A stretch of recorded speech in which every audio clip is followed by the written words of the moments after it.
It was a hot, it was a humid, it was a dry day here at the IndyCar Grand Prix at Indianapolis. But was it a good race? We'll talk about that next.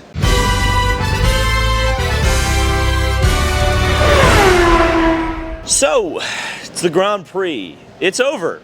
Now, I don't want to be that negative about it. I think this race was definitely one of the better Grand Prix, and in terms of the dry track races, I'd say this was probably the best one. So it's probably the third best one behind 19 and 22.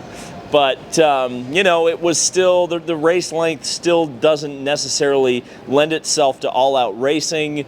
I think they either need 5 laps removed or 5 laps added, kind of like that 2020 GP where they really went hard throughout the race. But, I think it was a good race. There were some different leaders.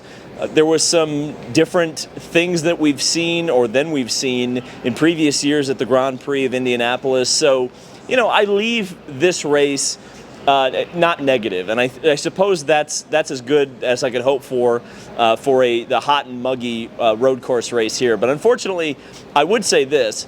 In terms of an IndyCar season that has just been pretty much balls to the wall action, this race didn't deliver quite as much. There was action, there was some beef. We've got some interviews to talk about.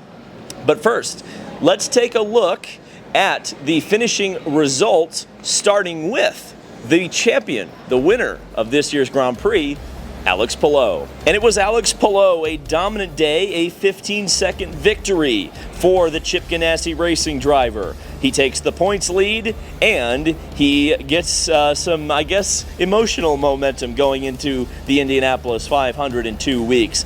Pato O'Ward in second place. He's still winless on the year, but boy, oh boy, is he knocking on the door. Alexander Rossi, who was the most recent winner at the Indianapolis road course, albeit not in the Grand Prix, rounds out the podium for Arrow McLaren. Christian Lundgaard, the pole sitter, didn't quite have it today.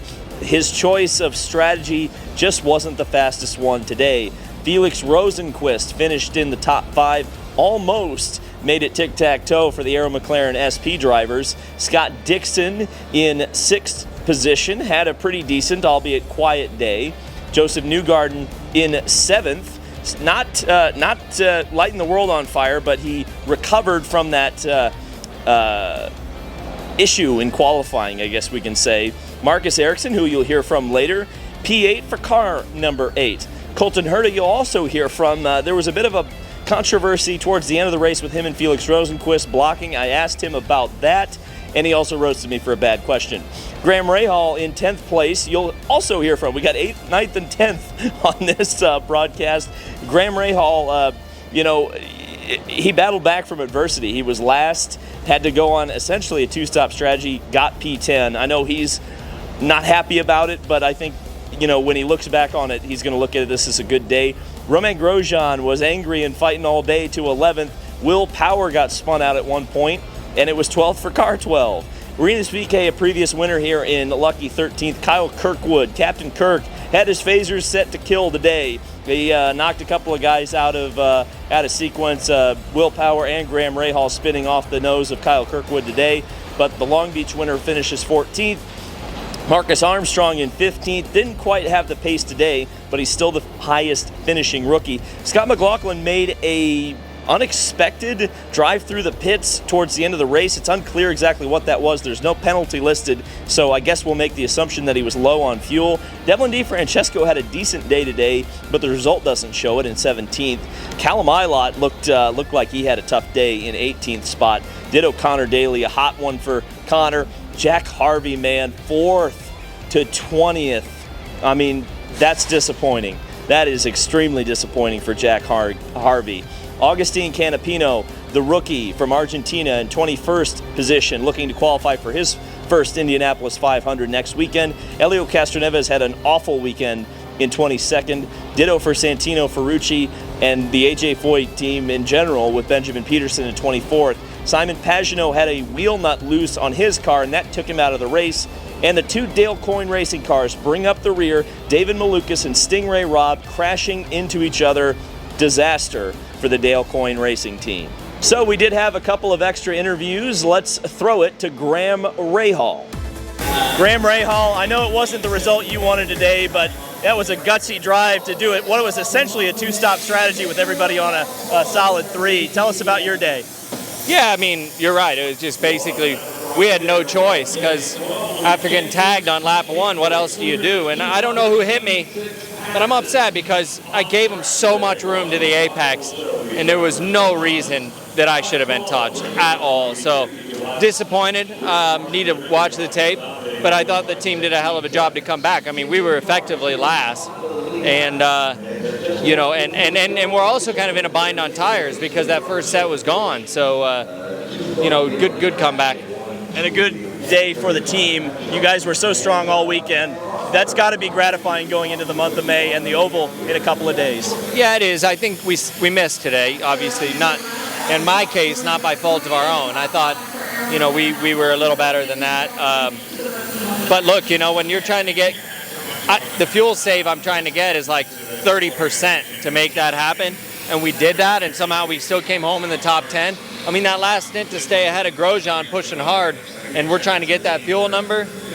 I mean, I'm proud of that for sure. And it got a bit spicy at the end of the race with Colton Herta, and it got a bit spicy in our interview because, like Colton does, he doesn't hold back, and if you ask him a bad question, he's going to give you a bad answer. Champion of the race, I just got to ask you about the blocking penalty that you got. How'd you kind of feel about that? You know, what was it like in your cockpit? It was probably fair. I haven't seen an outside shot of it, but I did move while he was moving and kind of tried to block it off, but it was a little too late. You know, I ended up stop moving and he still got to the inside of me, so I don't understand why that's a blocking penalty. He was still alongside me going into the brake zone. He just broke too late. So, yeah, I mean, I kind of get it. It was a late move, but I didn't close the door completely. I left him room on the inside. He might have had to lift, but, yeah, who cares? Guys drive like that. If you get bullied, you got bullied back sometimes. Excited for the Oval? No, I don't like ovals and I hate Indy.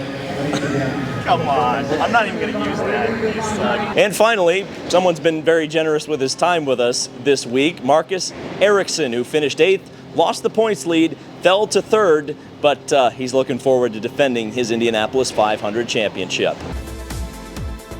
You had a pretty good day, I would say, at least from, you know, the cheap seats over there. What was it like in the good seat? Yeah, it was an okay day. I think on blacks our car was pretty good. We were pretty sporty, but our 2 stints on reds were just not good enough. We were losing a bit too much time there and just couldn't hold them a full stint really. So that was what we need to understand and sort of analyze why we were struggling on them. Because on blacks I think we were as good as anyone. So an okay day, another top 10, you know, P8. So we're consistent. We wanted a bit more, but yeah, an okay day. Big one's coming up. You excited? I can't wait. You know, just to be here this weekend, it's been amazing and see all the fans. I think it's been a tremendous, you know, atmosphere this weekend with so many fans for the Indy GP. It's it feels like more fans than usual, so that's great. And then, you know, the highlight is coming up, and to be here as the defending champion is just super special. So I can't wait. All right. So some final thoughts on the Grand Prix. The Rahal team, they showed pace, right? But they didn't deliver.